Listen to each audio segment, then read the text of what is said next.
कभी ऐसा महसूस हुआ है कि आपकी जिंदगी की गाड़ी तो चल रही है, पर स्टीयरिंग व्हील किसी और के हाथ में है। आप पूरी कोशिश कर रहे हैं, लेकिन जिंदगी आपको कहीं और ही बहा कर ले जा रही है। आज हम यही समझेंगे कि उस स्टीयरिंग व्हील को वापस अपने हाथ में कैसे लेना है। हाँ, ये एक ऐसा सवाल है जो हम सबको कभी न कभी परेशान करता है। तो आज हम एक ऐसे सॉल्यूशन के बारे में बात करेंगे जो हमारी एनर्जी को सही जगह, सही डायरेक्शन में लगाने में मदद करेगा। और इस सॉल्यूशन का नाम है लेट देम थ्योरी। ठीक है, तो चलिए इस पावरफुल आइडिया को ना थोड़ा डिटेल में समझते हैं। हम देखेंगे कि कैसे ये लेट देम थ्योरी आपके इमोशंस को संभालने और अपनी पावर वापस पाने का एक बहुत ही सिंपल पर उतना ही असरदार तरीका बन सकती है। तो आखिर ये लेट देम थ्योरी है क्या चीज़? देखिए, ये एंग्जाइटी को रोकने और अपने जिंदगी का कंट्रोल वापस पाने का एक सीधा सा 2 स्टेप वाला प्रोसेस है। और हाँ, इसका मतलब हार मान लेना बिल्कुल नहीं है, बल्कि ये स्मार्ट तरीके से चुनना है कि अपनी एनर्जी लगानी कहाँ है। इस थ्योरी के 2 हिस्से हैं, लेट देम और लेट मी। देखिए, लेट देम आपको इमोशनल पीस देता है, एक स्पेस देता है, और फिर लेट मी उस स्पेस को एक पावरफुल एक्शन से भर देता है। तो ये सरेंडर करना नहीं है, ये तो अपनी पावर को, अपने कंट्रोल को जानबूझकर वापस लेना है। आपको पता है इस थ्योरी की शुरुआत कहाँ से हुई? एक बहुत ही रिलेटेबल घर की कहानी से। मेल रॉबिन्स अपने बेटे की प्रॉम नाइट को लेकर बहुत परेशान थीं। हर छोटी बड़ी चीज को परफेक्ट करना चाहती थीं। तब उनकी बेटी ने उनसे एक सिंपल सी पर बहुत गहरी बात कही, और बस वहीं से इस थ्योरी का जन्म हुआ। इससे पता चलता है कि ये कॉन्सेप्ट कितना प्रैक्टिकल और जमीन से जुड़ा हुआ है।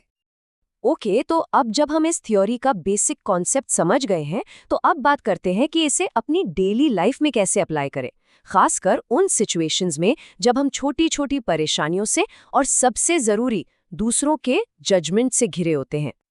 तो सवाल ये है कि स्ट्रेस को प्रैक्टिकली कम कैसे करें। ये एबीसी लूप एक बहुत ही सिंपल टूल है। स्टेप 1, असेस, मतलब पहले आराम से देखो कि सच में आपके कंट्रोल में क्या है। स्टेप 2, ब्रेक, फिर लेट देम कहकर उस ओवर थिंकिंग के साइकिल को तोड़ो। और स्टेप 3, चूज, मतलब लेट मी का इस्तेमाल करके ये चुनो कि आपका प्रोडक्टिव रिस्पॉन्स क्या होगा। दूसरों के जजमेंट से डर लगता है, तो ये आंकड़ा देखिए, ये बहुत पावरफुल है। ये कहता है कि 69% जजमेंट्स असल में हमारे बारे में होते ही नहीं हैं, वो तो सामने वाले की अपनी इनसिक्योरिटीज, उनके अपने नजरिए का रिफ्लेक्शन होते हैं। तो उनकी राय को अपनी सच्चाई मत बनने दीजिए। ये कहावत शानदार है। ये हमें याद दिलाती है कि सबको खुश करने की कोशिश करना एकदम बेकार है। आप हर किसी के लिए परफेक्ट नहीं हो सकते, और ये बिल्कुल ठीक है। इस सच को स्वीकार करने में ही आज़ादी है। अपनी एनर्जी उन लोगों के लिए बचाइए जो आपकी वैल्यू समझते हैं। चलिए अब बात करते हैं उस एरिया की जहां सबसे ज्यादा ड्रामा होता है, रिश्ते। देखते हैं कि ये थ्योरी दोस्तों, फैमिली और पार्टनर्स के साथ हमारी रिलेशनशिप्स को हेल्दी बनाने में कैसे मदद कर सकती है। क्योंकि सच तो ये है, सबसे ज्यादा स्ट्रेस यहीं से आता है। कभी किसी ऐसी दोस्ती या रिश्ते में फंसे हैं जहां सारी मेहनत बस आप ही कर रहे हैं, एक वन साइडेड फ्रेंडशिप। वहां ड्रॉप द रोप यानी रस्सी छोड़ दो का आइडिया कमाल का काम करता है। इसका मतलब उन्हें रिजेक्ट करना नहीं है, बल्कि ये अपनी सेल्फ रिस्पेक्ट का काम है। ये स्वीकार करना है कि आप एक ऐसा रिश्ता डिजर्व करते हैं जहां एफर्ट दोनों तरफ से हो। जानते हैं, लेट देम का एक और फायदा है। ये एक पावरफुल इंफॉर्मेशन गैदरिंग टूल है। ये आपको मौका देता है कि आप लोगों के एक्शंस को देखें, ना कि उन पर अपनी उम्मीदें थोपें। इससे आपको पता चलता है कि वो असल में हैं कौन। उनका बिहेवियर, उनका रवैया एक डेटा है। बस उस डेटा को कलेक्ट कीजिए और फिर लेट मी का इस्तेमाल करके डिसाइड कीजिए कि उस डेटा का करना क्या है। ओके, अब एक बैलेंस्ड व्यू के लिए जरूरी है कि हम इस थ्योरी के दूसरे पहलू को भी देखें, मतलब इसकी क्रिटिसिज्म क्या है।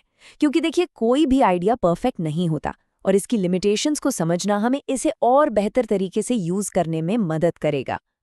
तो सवाल उठता है, क्या ये पूरी पिक्चर है? ये सवाल हमें थोड़ा अलग एंगल से सोचने पर मजबूर करता है। तो चलिए देखते हैं कि क्रिटिक्स क्या कहते हैं, और क्या इस थ्योरी में कुछ ऐसी चीजें हैं जो शायद मिस हो गई हैं। एक बड़ा सवाल इसकी ओरिजिनलिटी पे भी उठा है।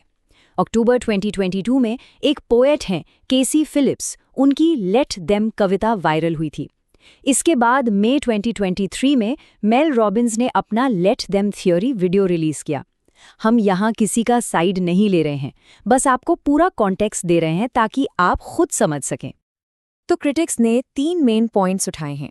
पहला कि ये थ्योरी कोई नई चीज़ नहीं है, बल्कि साइकोलॉजी के पुराने प्रिंसिपल्स जैसे सीबीटी और स्टोइसिज्म की ही रीपैकेजिंग है। दूसरा पॉइंट कि इसका ज़्यादा इस्तेमाल लोगों को ज़रूरी मुश्किल बातों से बचने का बहाना दे सकता है।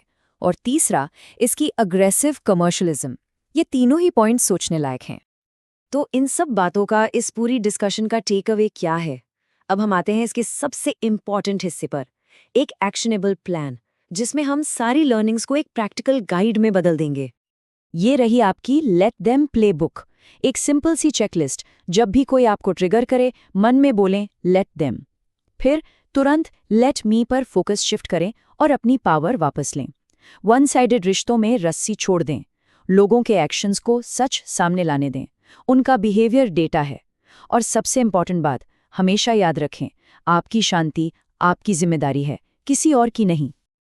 और अगर आप सिर्फ एक बात याद रखना चाहते हैं तो वो ये है, दूसरे लोगों को अपनी प्रॉब्लम बनाना बंद करें। जिस दिन आप ये करना सीख जाते हैं, आप अपनी एनर्जी, अपनी लाइफ, सब कुछ वापस पा लेते हैं। तो आखिरी सवाल ये है कि इस नई आज़ादी के साथ आप करेंगे क्या? आप बनेंगे कौन?